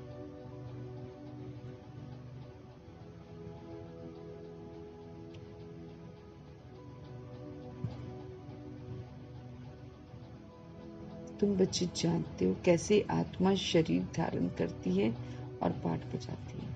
अब फिर वापस जाना है। अब इस पुरानी दुनिया का अंत है। कितनी सहज बात है, तुम बच्चे ही जानते हो। बाप कैसे गुप्त बैठे हैं, गोदरी में करतार देखा, ऐसा कहावत है ना। ब्रह्मा जी में शिव बाबा को देखा। अब देखा कहें या जाना कहें, बात एक ही है। आत्मा को देख सकते हैं परंतु उससे कोई फायदा नहीं है ना। कोई को समझ में आ न सके। नौदा भक्ति में बहुत साक्षात्कार करते हैं। आगे तुम बच्चे भी कितने साक्षात्कार करते थे, बहुत प्रोग्राम आते थे। फिर पिछाड़ी में ये खेल पाल तुम देखेंगे, मैंने शुरू में होते थे, अभी फिर से ये साक्षात्कार का पाठ चलेगा, क्योंकि सब कैद हो जाएंगे ना अपनी अपनी जगहों पर। बहुत प्रोग्राम आते थे, फिर पिछाड़ी में ये खेल पाल तुम देखेंगे। अब तो बाप कहते हैं पढ़कर होशियार हो जाओ, इंटेलिजेंट हो जाओ, मतलब समझ को अब यूज करो। अगर हम नहीं पढ़ेंगे तो फिर जब रिजल्ट निकलेगी तो मुंह नीचे हो जाएगा, बेइज्जती हो जाएगी ना। फिर समझेंगे हमने कितना समय अपना वेस्ट किया। तो जितना जितना बाप की याद में हम रहेंगे, याद के बल से हमारे पाप कटते जाएंगे। जितना बाप की याद में रहेंगे उतना खुशी का पारा चढ़ेगा, उतना ही खुश हो जाएंगे। मनुष्यों को तो ये पता ही नहीं है कि भगवान को क्यों याद किया जाता है। कहते भी हैं तुम मात पिता, अर्थ नहीं जानते। तुम मात पिता हम बालक तेरे, तुम्हारी कृपा ते सुख बने। लेकिन वो दुनियावी सुख की बात करते हैं, इसी में हमको ये मिल जाए, वो मिल जाए, मेरा ये काम हो जाए, मेरा वो काम हो जाए, बच्चे की शादी हो जाए, बस ऐसे ऐसे पुकारते हैं। मनुष्यों को ये पता ही नहीं है कि भगवान को क्यों याद किया जाता है। कहते भी हैं कि तुम मात पिता हम बालक तेरे, लेकिन अर्थ नहीं जानते। अभी तुम जानते हो शिव के चित्र पर समझा सकते हो कि वो हमारे माता पिता कैसे। ये ज्ञान का सागर पतित पावन है, उनको याद करना है। बच्चे जानते हैं वही बाप आया है सुख घनेरे का रास्ता बताने के लिए।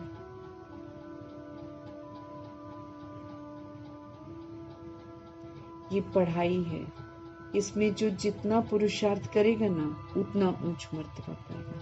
ये कोई साधु संत आदि नहीं जिसकी गद्दी चली आई हो, ये तो शिव बाबा की गद्दी है। ऐसे नहीं ये जाएगा तो दूसरा कोई गद्दी पर बैठेगा, ऐसे नहीं है।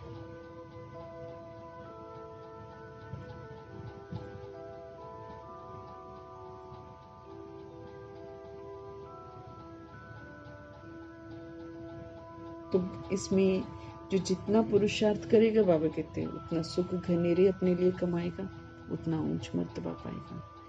ये कोई साधु संत थोड़ी सुनाते हैं हमको यहाँ पर जिसकी गद्दी चली आई हो, ये तो शिव बाबा की गद्दी है।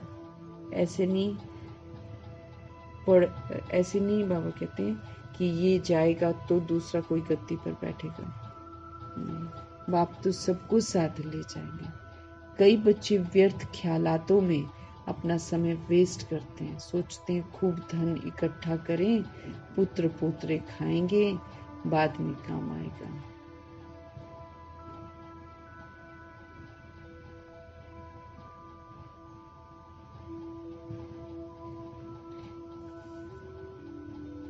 एक नहीं ये जाएगा तो दूसरा कोई गद्दी पर बैठेगा। बाप तो सबको साथ ले जाएंगे। कई बच्चे व्यर्थ ख्यालातों में अपना समय बहुत वेस्ट करते हैं, सोचते हैं खूब धन इकट्ठा कर लें, पुत्र पोत्रे हमारे खा लेंगे, बाद में काम आएगा।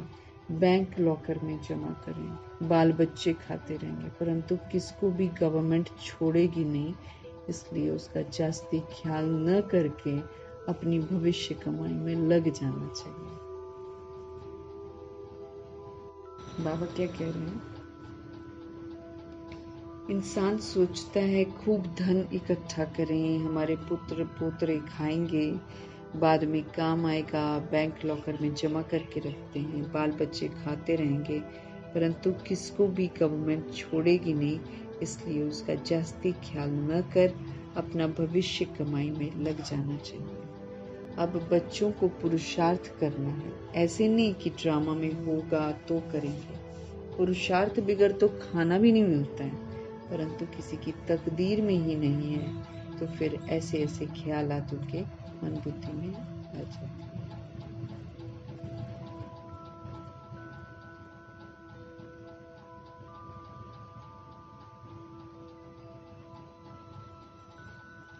बाबा कहते हैं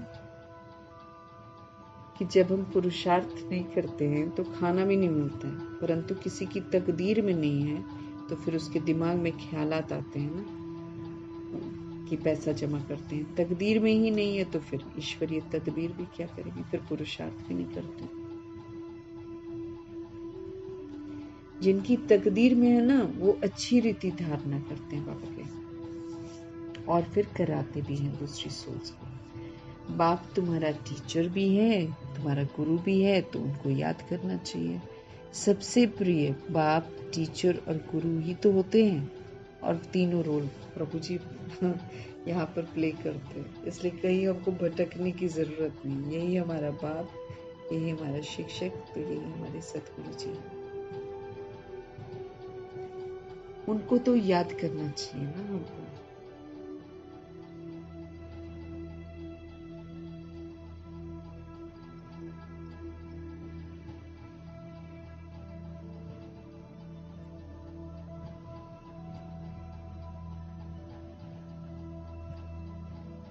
तो बाबा समझ दे रहे हैं, सबसे प्रिय बाप, टीचर और गुरु ही तो होते हैं किसी की जिंदगी में, है ना, और उनको तो याद करना चाहिए। बाबा युक्तियां तो हमको बहुत बतलाते हैं कि क्या करना चाहिए, हमको कैसे याद करना चाहिए। तुम साधु संत आदि को भी निमंत्रण दे सकते हो, आते ही हैं बाबा के घर में अब तो, है ना। अच्छा, मीठे मीठे सिकिलते बच्चों प्रति माता पिता बाप दादा का याद प्यार भी और गुड मॉर्निंग। रूहानी बाप की रूहानी बच्चों को नमस्ते। हम रूहानी बच्चों की भी रूहानी बाप को दिल से, जान से, सिख से, प्रेम से, अदब से, पूरे रिगार्ड से, पूरे रिस्पेक्ट से प्यार भरी नमस्ते और तहे दिल से धन्यवाद।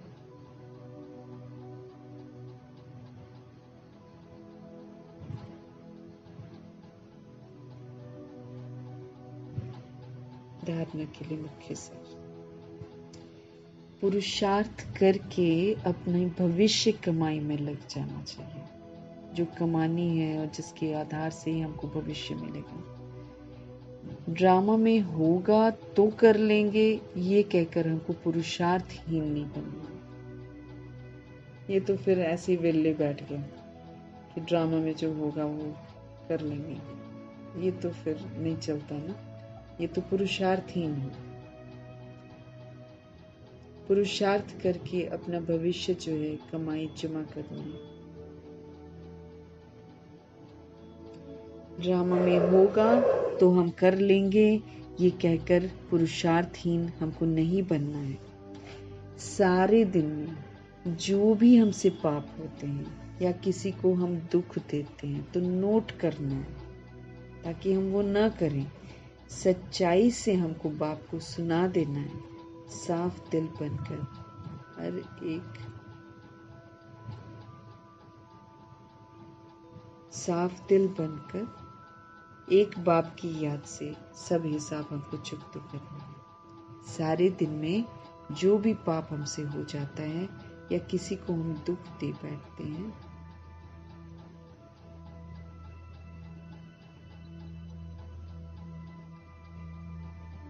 सच्चाई से बाप को सुनाना है जो भी हमारा प्रॉब्लम है, और साफ दिल बनकर फिर एक बाप की याद से सारे हिसाब किताब हमको अपनी चुकतू करना है। तो ये थी आज की धारणाएं, प्रभु जी का आज का वरदान।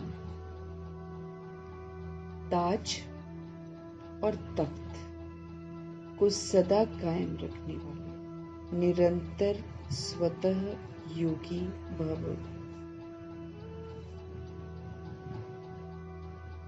ताज तख्त कायम रहे तो निरंतर स्वतः ही योग लगा रहे।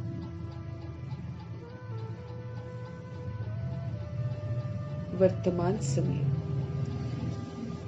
बाप द्वारा सभी बच्चों को ताज भी मिलता है, तख्त भी मिलता है।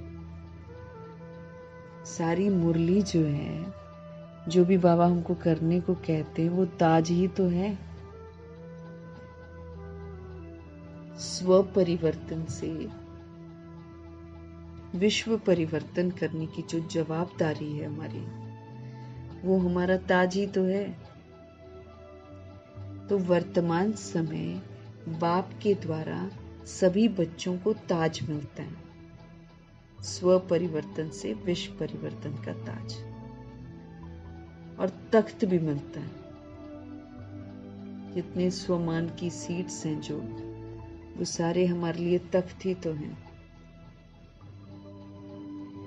अभी का ये जो ताज है, अभी का ये जो तख्त है, ये अनेक जन्मों के लिए ताज और तख्त प्राप्त कराता है। जैसे अभी हम सेवा करते हैं, है ना, स्व परिवर्तन से विश्व परिवर्तन की सेवा करते हैं।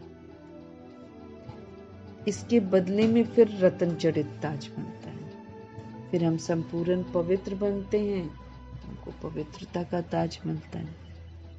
और बाकी स्वमान सीट जो हैं, जैसे विघ्न विनाशक हैं, त्रिकालदर्शी हैं।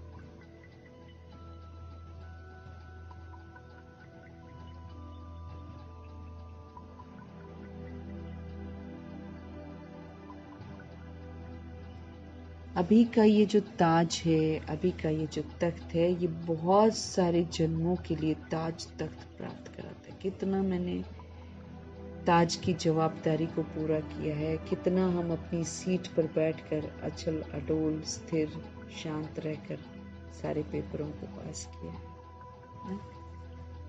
तो अभी का ये जो ताज है, अभी का जो तख्त है, कितना हम सदा सीट पर, आसन पर विराजमान रहकर राजयोगी बनकर पाठ बजाएं। ये ताज व तख्त अनेक जन्मों के लिए ताज और तख्त प्राप्त कराता है।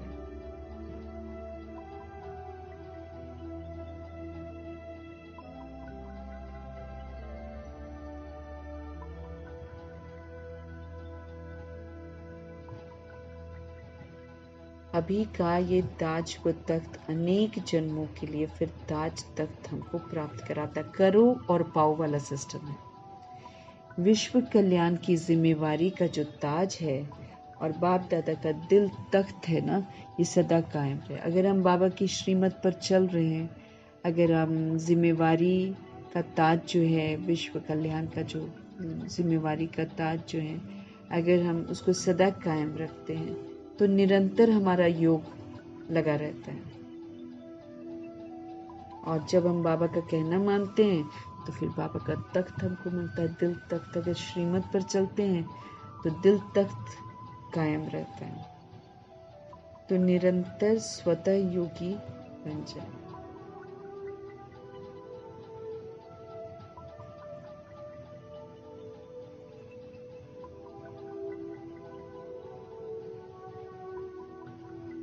तो बाबा कह रहे हैं, दिल तख्त अगर हमारा सदा कायम रहे तो फिर निरंतर स्वतः योगी बन जाएंगे ना। उन्हें किसी भी प्रकार की मेहनत करने की बात नहीं है, क्योंकि एक तो संबंध समीप का है, दूसरा प्राप्ति बड़ी अखुट है। जहां प्राप्ति होती है,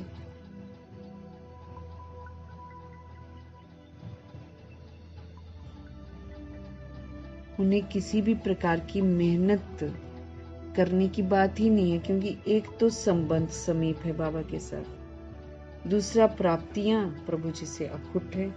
जहां प्राप्ति होती है वहां बाबा याद ही रहेगा, स्वतः ही याद रहे। जहां से सब कुछ मिलता है उसकी याद तो रहेगी ना। तो हमको क्या करना है, हमको ताज जो बाबा से मिला हुआ है, विश्व कल्याण का, स्व परिवर्तन करके विश्व परिवर्तन करने का जो ताज मिला हुआ है, वो जवाबदारी पूरी करनी है। और तख्त, रोज बाबा हमको तख्त देते हैं और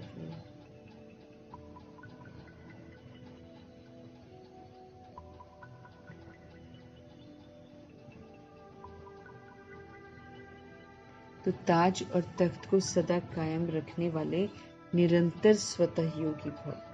वर्तमान समय बाप द्वारा सभी बच्चों को ताज भी मिला है, तख्त भी मिला है। अभी का ये ताज व तख्त अनेक जन्मों के लिए हमारा ताज तख्त पर। यहाँ पर अगर हम सूक्ष्म ताज की जिम्मेवारी निभाते हैं तो भविष्य में रत्न जड़ित ताज मिलता है और प्योरिटी की लाइट का ताज मिलता है। यहाँ हम अपनी सीट पर विराजमान होकर पाठ बजाते राजयोगी बनकर, तो प्रभु जी के दिल का तख्त हमको मिलता है। विश्व कल्याण की जिम्मेवारी का ताज और बाप दादा का दिल तख्त ये सदा कायम रहे तो निरंतर स्वतः ही योगी बन जाएंगे। फिर योग लगाने की मेहनत नहीं करनी पड़ेगी, योग लग ही जाएगा। क्योंकि एक तो संबंध समीप का है ना। जब हम बाबा का कहना मानते हैं तो समीप संबंध में आ जाते हैं ना। दूसरा प्राप्ति बड़ी अखुट है।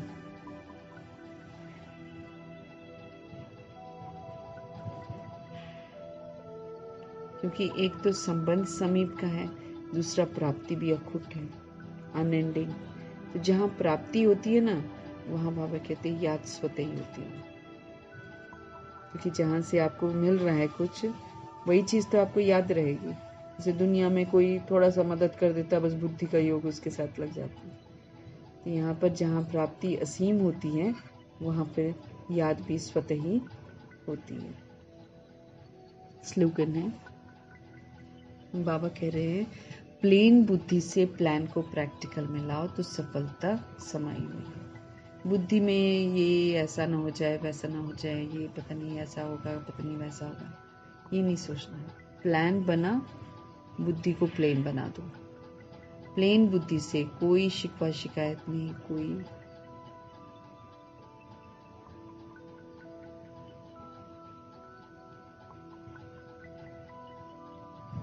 तो प्लेन बुद्धि से प्लान को प्रैक्टिकल में लाओ, श्रीमद् प्रमाण, तो सफलता मिल जाएगी। अपना दिमाग बीच में मत लगाओ, प्लेन बुद्धि बन जाओ बाबा कहते। तो प्लेन बुद्धि से प्लान को प्रैक्टिकल में लाओ तो बाबा कहते सफलता उसमें समाई हुई है। फिर है अव्यक्त इशारे, रूहानी रॉयल्टी और प्योरिटी की पर्सनालिटी बाबा कहते अब धारण करो। वापस घर जाना है ना, और फिर न्यू दुनिया में आना है, तो बाबा कहते रूहानी रॉयल्टी धारण करो। कि रूहानी रॉयल्टी से फिर रूहानी व्यवहार करेंगे तो हिसाब किताब चुकतो।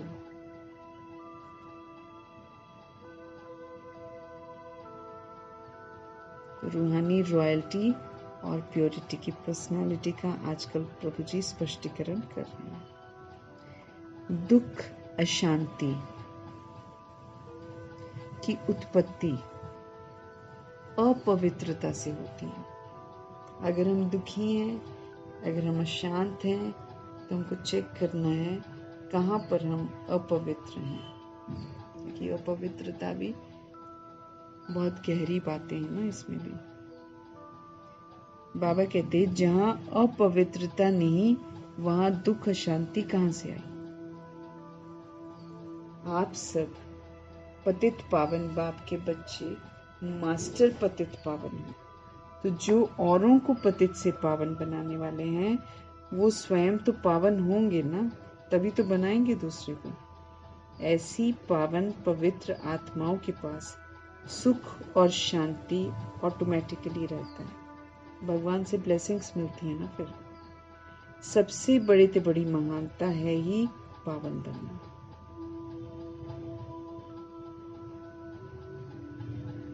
आज भी इसी महानता के आगे सभी सिर झुकाते हैं। पवित्रता के आगे ही तो सिर झुकाते, बोलो। तो बाबा स्पष्ट कर रहे हैं कि पवित्रता ही सुख शांति की जननी है। जहाँ पवित्रता है वहाँ दुख अशांति नहीं हो सकता, और जहाँ अपवित्रता है वहाँ पर दुख अशांति होगी। तो समझ दे रहे हैं कि कभी भी दुख अशांति है ना, चेक करना है क्या अपवित्रता हम कर रहे हैं। क्योंकि व्यर्थ भी अपवित्रता है, नकारात्मकता भी अपवित्रता है ना। बाकी देह तो अपवित्रता है ही, लेकिन व्यर्थ और नकारात्मक भी है ना। देह के भान में जो हम करते थे वो सारा अपवित्रता है, और अगर वो करेंगे तो हम सदा दुखी भी रहेंगे, अशांत भी रहेंगे। प्योरिटी मीन्स एक पाप दूसरा ना।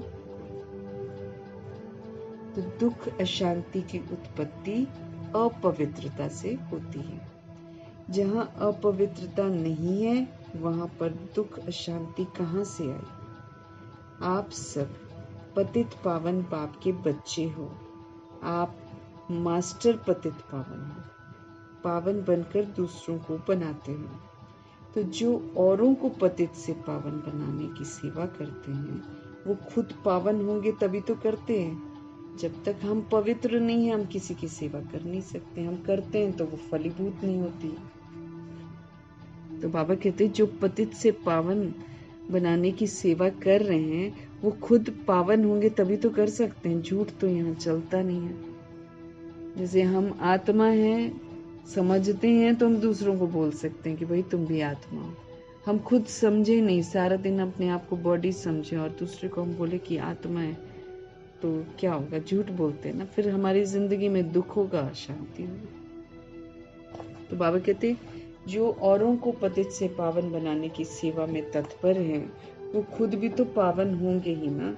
ऐसी पावन पवित्र आत्माओं के पास सुख और शांति तो ऑटोमेटिकली रहती। वो सुखी भी रहेंगे, शांत भी रहेंगे। वो तो हम दुखी और अशांत होते ही तब है जब कोई न कोई बाबा का उल्लंघन किया हुआ है श्रीमत।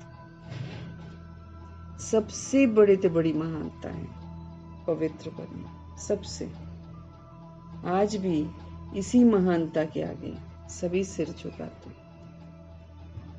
आज भी इस प्योरिटी के आगे ही तो सारी दुनिया सिर झुकाती है। जिनके जड़ चित्र बने हुए हैं वो कभी पवित्र थे, तभी तो लोग उनके आगे, किसके आगे झुक रहे हैं? पवित्रता के आगे झुक रहे। जिसका यादगार है उसके आगे झुकते हैं। तो रूहानी रॉयल्टी पवित्रता है, प्योरिटी की पर्सनालिटी पवित्रता। अगर हमारे जीवन में दुख है, अगर हम खुश नहीं हैं, अगर हमारे जीवन में अशांति है तो हमको चेक करना है। या तो हमारी माना दैहिक दृष्टि है, दैहिक वृत्ति है, दैहिक कृति है। जहाँ देह अभिमान है वहां दुख और अशांति है। जहाँ सोल है वहां फिर दृष्टि वृत्ति सारी बदल जाती है, फिर हम सुखी रहते हैं। खुद को ही चेक करना है और दूसरों को बनाने से पहले अपने को चेक करना है कि हम पावन हैं कि नहीं। तब हम ये सेवा भी कर सकते हैं, लोगों को परमात्मा से जोड़ सकते हैं। अगर हम नहीं करते तो हम लोगों न खुद जुड़े हैं तो न हम लोगों को जोड़ सकते हैं। तो पावन पवित्र आत्मा अगर संगम युग में हम बन जाते हैं तो हमारे जीवन में सुख भी रहेगा, शांति भी रहेगी। जब तक हम नहीं बनते हैं तब तक दुख भी है और अशांति भी है। तो सब कुछ अपने हाथ में है।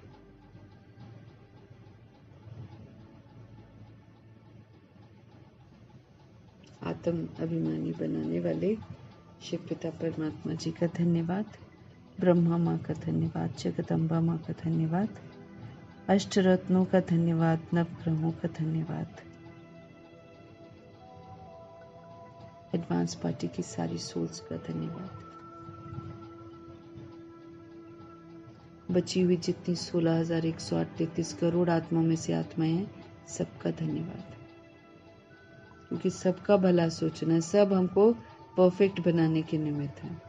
चाहे कोई तंग करे, चाहे कोई कुछ करे, लेकिन वो हमको परफेक्ट बना रहा है, वो हमको सहनशील बना रहा है, वो हमको दिव्य आत्मा बना रहा है। इसलिए सभी का धन्यवाद करना। भले वो तंग करे, कुछ करे, वो हमको प्रभु से जोड़ रहा है कि मत कर विश्वास मुझ पर। हाँ, इसलिए सभी का धन्यवाद।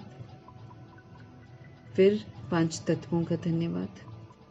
धरती, आकाश, जल, वायु, अग्नि हम यूज करते हैं, तो एहसान फरामोशी नहीं दिखानी है, धन्यवाद करना है, पल पल धन्यवाद करना है। बाबा की यादों में रहकर तत्वों को सतोगुणी बनाना है, प्रकृति को सतो प्रधान बनाना है, वायुमंडल को समर्थ बनाना है। फिर ड्रामा का धन्यवाद, प्रकृति का धन्यवाद, माया का धन्यवाद, यमदूत का धन्यवाद।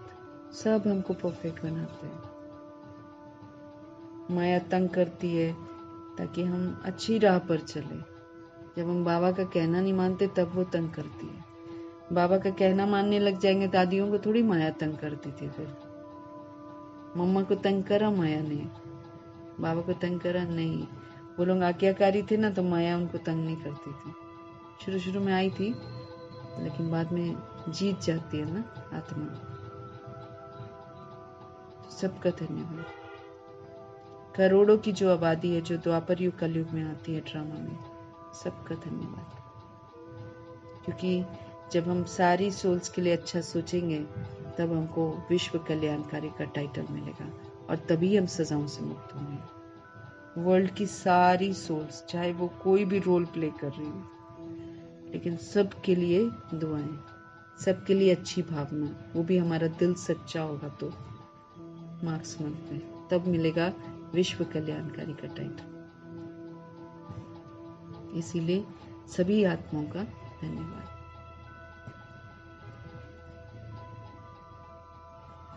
किसी एक के लिए भी कुछ गलत सोचेंगे ना, बस अच्छा फील नहीं करेंगे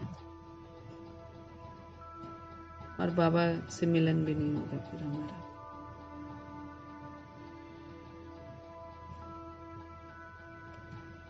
तो सभी का धन्यवाद करेंगे। साधनों का धन्यवाद, साधन बनाने वालों का धन्यवाद, साथ में रहने वाली सोल्स का धन्यवाद, जो सहयोगी आत्माएं हैं उनका धन्यवाद।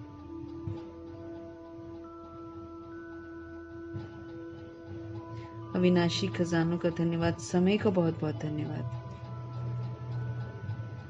अनमोल समय जो है इसका बहुत बहुत धन्यवाद। शरीर रूपी इंस्ट्रूमेंट का धन्यवाद। इसी में रहते हुए मुझे प्योर बनना है, इसी में रहते हुए हमें क्वालिफाई करना है, इसी में रहते हुए हमें कर्मातीत बनना है। तो शरीर रूपी इंस्ट्रूमेंट का, इसको सात्विकता से, इसको सत्यता से ठीक रखना है। इस सत्यता और सात्विकता से ठीक रहेगा, अंत तक चलेगा आराम से। शरीर रूपी इंस्ट्रूमेंट का भी धन्यवाद, पूरे यूनिवर्स का धन्यवाद,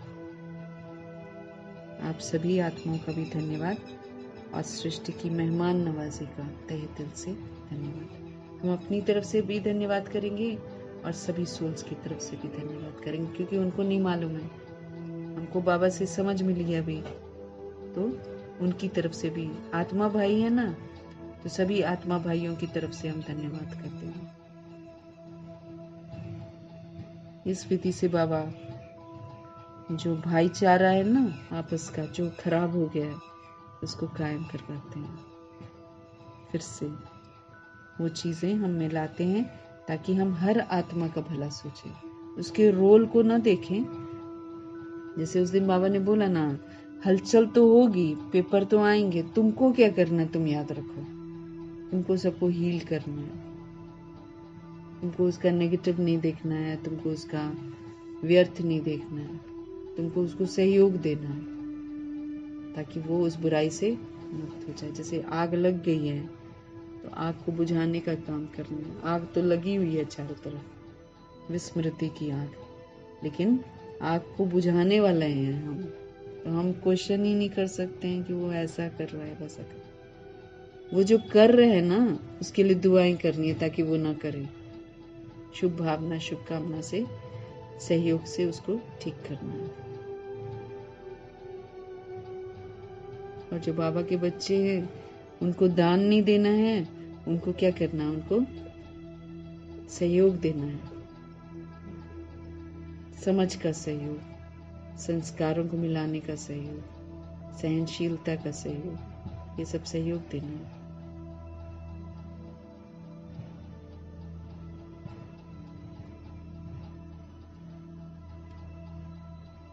सभी का धन्यवाद करेंगे। प्रभु जी का धन्यवाद करते हुए ओम शांति।